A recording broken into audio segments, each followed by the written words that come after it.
Hello, আসসালামু আলাইকুম আপু ও ভাইয়ারা, আপনারা সবাই কেমন আছেন? আমরা তো আল্লাহর রহমতে ভালো আছি। আশা করছি আপনারাও ভালো আছেন, যে যেখানে আছেন নিরাপদে আছেন। আজকে বৃষ্টির দিনে আপনাদের জন্য নিয়ে আসলাম গরমা গরম সিঙ্গারা রেসিপি। এটা আসলে অনেকেরই পছন্দ। সিঙ্গারা পছন্দ করেন না এরকম কাউকে পাওয়া যাবে না। তো শুরুতেই বলে দিই, যারা এরকম সিম্পল রেসিপি দেখতে চান তারা অবশ্যই আমার চ্যানেলটি সাবস্ক্রাইব করে নেবেন। তো চলুন দেখে নেওয়া যাক আমার সিঙ্গারা কিভাবে বানালাম। প্রথমে আমি সিঙ্গারার ভিতরের পুর রেডি করে নিব। সেজন্য আমি চুলায় একটা প্যান বসিয়ে একটু গরম মশলা ভেজে তারপর পেঁয়াজ দিয়ে দিচ্ছি পরিমাণ মতো। পেঁয়াজগুলো একটু ভেজে নিব হালকাভাবে, একটু 2-3 মিনিট থেকে ভেজে নিব, বাট পুরাটা ক্রিস্পি করব না, পেঁয়াজটা যেন নরম নরম থাকে সেই দিকে খেয়াল রাখতে হবে। পেঁয়াজটা একটু ভাজা হয়ে গেলে আমি দিয়ে দিচ্ছি আদা বাটা 1 চা চামচ, আদা বাটা, রসুন বাটা, বাটা মশলাগুলো দিয়ে আমি আরেকটু নেড়ে কষিয়ে নিব। তারপর দিয়ে দিচ্ছি পরিমাণ মতো লবণ, যতটুকু ভাজি যেটা করেন সে পরিমাণ মতো লবণ। তারপর হালকা একটু 1/2 চা চামচ মরিচের গুঁড়া দিলাম। মরিচের গুঁড়া দিয়ে আবার ভালোভাবে মিশিয়ে তারপর দিয়ে দিলাম 1/2 চা চামচ হলুদের গুঁড়া। সবগুলো দিয়ে ভালোভাবে নেড়ে নিচ্ছি। তারপর দিয়ে দিব আমার বাসায় তৈরি করা টালা জিরা এবং ধনিয়ার গুঁড়া। এটা ফ্লেভারটা খুবই ভালো, কিনাগুলার থেকে অনেক ভালো। আপনারা বাসায় তৈরি করে দেখবেন তাহলে বুঝবেন। তারপর সবগুলো মশলা দেওয়ার পরে আমি আবার একটু ভালোভাবে কষি, একটু পানি দিয়ে দিব, না হয় মশলাগুলো পুড়ে যাবে। তো আমি মশলাগুলো কষিয়ে নিচ্ছি মিডিয়াম আছে, বেশি আগুন দেওয়া যাবে না, তাহলে মশলাগুলো পুড়ে যাবে। তারপর আমি একটু কলিজা, গরুর কলিজা নিয়েছি, আমি গরুর কলিজা দিয়ে দিচ্ছি। আপনারা যেটা পছন্দ করেন, যে শুধু আলু দিয়েও করা যায়, যে কোনো সবজি দিয়ে ইচ্ছা মতো করা যায়। গরুর কলিজাটা আমি আগে হালকা সিদ্ধ করে ফ্রিজে রেখে দিয়েছি। গরুর কলিজা কিন্তু সিদ্ধ করে ফ্রিজে রাখলে অনেক ভালো থাকে, বেশি রক্ত বের হয় না। তারপর গরুর কলিজাটা আমি একটু কষিয়ে সাথে দিয়ে দিচ্ছি ছোট ছোট টুকরো করা আলু। আলুর সাথে আপনারা চাইলে গাজর কিংবা অন্যান্য সবজিও দিতে পারেন, আমি আর বেশি কিছু দিব না, কারণ এটা আমার পছন্দ, আপনারা আপনাদের পছন্দ মতো করবেন। তো আলু এবং কলিজা আবার ভালো করে কষিয়ে পানিটা যখন শুকিয়ে যাবে তখন দিয়ে দিচ্ছি একটু মটরশুঁটিটা আমার ফ্রিজে ফ্রোজেন করা ছিল। সেটা কিভাবে ফ্রোজেন করা যায় জানতে চাইলে আমাকে জানাবেন, আমি অবশ্যই আপনাদেরকে দেখিয়ে দিব সারা বছর কিভাবে রাখা যায়। তারপর মটরশুঁটি দিয়ে আমি ঢাকনা দিয়ে 5 মিনিটের মতো রেখে শুকিয়ে গেলে নামিয়ে ফেলবো। আমার ভাজিটা অলরেডি রেডি হয়ে গিয়েছে। তারপর গরম মশলাগুলো উঠিয়ে ফেলবো, না হয় সিঙ্গারা বানাতে অসুবিধা হবে। তারপর ওটা আমি রেখে দিলাম ঠান্ডা হওয়ার জন্য। আর এখানে আমি ময়দা দিয়ে সিঙ্গারার উপরে শেপ করার জন্য নিচ্ছি 2 কাপ ময়দা নিয়েছি, সাথে দিয়ে দিচ্ছি 1/2 চা চামচ কালো জিরা, পরিমাণ মতো লবণ আর 2 টেবিল চামচ তেল। এগুলো প্রথমে ভালোভাবে মিশিয়ে নিব। মিশিয়ে নেওয়ার পরে নর্মাল টেম্পারেচার পানি দিয়ে একটা খামির করে নিব, যেভাবে আমরা রুটির খামির করে থাকি ওভাবে। এখানে আর অন্যরকম কিছু না, জাস্ট ওভাবে সাধারণভাবে একটা খামির করে নিব ভালোভাবে মেখে। এই যে আমার খামিরটা রেডি হয়ে গেছে। এখন জাস্ট 5 মিনিটের জন্য খামিরটা রেখে দিব, একটু সেট হতে সময় লাগবে।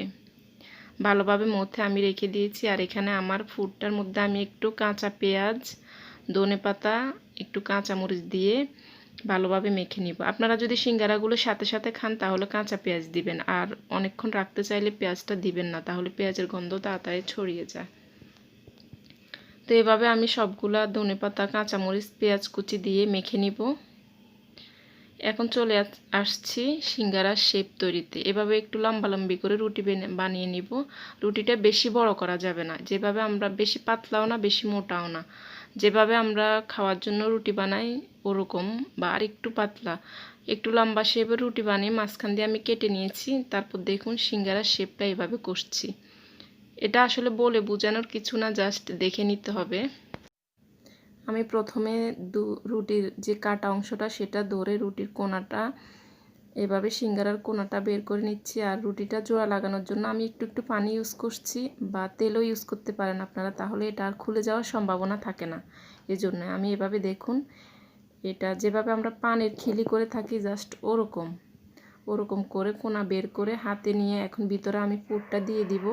পুরটা বেশি চেপে চেপে দেওয়ার দরকার নাই, মিডিয়ামভাবে আলতোভাবে যতটুকু হয় ততটুকু দিয়ে দিব। বেশি চেপে দিতে গেলে নিচে খুলে যেতে পারে। তো এভাবে আমি চামচের সাহায্যে ভিতরে পুরটা দিয়ে দিলাম। আর এখন দেখুন কিভাবে শেপটা দিচ্ছি, একটু ভালো করে লক্ষ্য করুন, আসলে এটা ইজি। তারপর আমি হাতে নিয়ে চারপাশে একটু পানি লাগিয়ে নিচ্ছি যাতে করে মানে ছুটে না যায়, লেগে থাকে রুটিটা একটার সাথে একটা, এটা এই জন্যই দেওয়া। প্রথমে আমি ছোট যে পাঁচটা ওটার সাথে এই যে পুরাটা এভাবে দৌড়ে 2 আঙ্গুল দিয়ে এভাবে করে পুরাটা মিলিয়ে দিব। পুরাটা মিলানো হয়ে গেলে এই যে দেখুন এভাবে বি শেপের পুরাটা হয়ে যাবে। তারপর এক সাইড থেকে দৌড়ে নিয়ে অন্য সাইডে আবার সবগুলো মিলিয়ে দিতে হবে। এজন্য একটু পানি বা তেল ইউজ করলে ভালো, তাহলে আর খুলে যাওয়ার সম্ভাবনা থাকে না। এই যে দেখুন আমার সিঙ্গারার শেপ অলরেডি হয়ে গিয়েছে। আমি তো আর মানে রেগুলার বানাই না, জাস্ট খাওয়ার জন্য মাঝে মধ্যে বানাই। যতটুকু পেরেছি এরকমই হচ্ছে, একদম প্রফেশনাল ওদের মতো আর হয় নাই, তারপরেও চেষ্টা করছি। এই যে দেখুন আমার সবগুলো সিঙ্গারা বানানো হয়ে গেছে, এখন আমি শুধু তেলে ভেজে নেব। তো বৃষ্টির দিনে সিঙ্গারা নিজের হাতের তৈরি, এটার থেকে ভালো আর কি হতে পারে, গরম গরম সিঙ্গারা। তো এখন আমি চুলায় তেল বসিয়ে তেল পর্যাপ্ত গরম করে একটু আগুন মিডিয়াম করে সিঙ্গারাগুলো দিয়ে দিয়েছি। সিঙ্গারা দিয়েই নরম নরম কিন্তু নাড়াচাড়া করতে যাবেন না, একটু যখন হবে হালকা শক্ত হয়ে আসলে তারপর একটু নেড়ে উল্টিয়ে দিবেন। তারপরে যে এরকম যখন কালার হবে তখন উঠিয়ে নিতে হবে। উঠিয়ে নিয়ে একটা টিস্যু পেপারের উপর রাখলে তেলটা টেনে নিবে, তারপর সার্ভ করে দিলেই হবে। খাওয়ার জন্য রেডি আমাদের সিঙ্গারা। এই যে হয়ে গেছে আমাদের সিঙ্গারা। বৃষ্টির দিনে গরমা গরম সিঙ্গারা। আমার মেয়ে তো বেশ খুশি, আপনারাও বানিয়ে দেখবেন, কেমন লাগছে জানাবেন। তো আজকে এই পর্যন্তই, আল্লাহ হাফেজ। আবারও বলে দিই, যারা এখন আমার চ্যানেলটি সাবস্ক্রাইব করেন নাই তারা অবশ্যই করে দিবেন, আর পাশে থাকা বেল আইকনটি বাজিয়ে দিতে ভুলবেন না, যাতে করে পরবর্তীতে আমি কোনো ভিডিও দিলে আপনাদের নোটিফিকেশানে চলে যায়। তো আজকে এই পর্যন্তই, আল্লাহ হাফেজ। আবারও দেখা হবে নতুন কোনো ভিডিও নিয়ে আপনাদের সাথে। আপনারা আমার ভিডিও দেখছেন, অনেক অনেক ধন্যবাদ। আর কোন ধরনের ভিডিও দেখতে চান আমাকে অবশ্যই জানাবেন। Bye bye. আল্লাহ হাফেজ।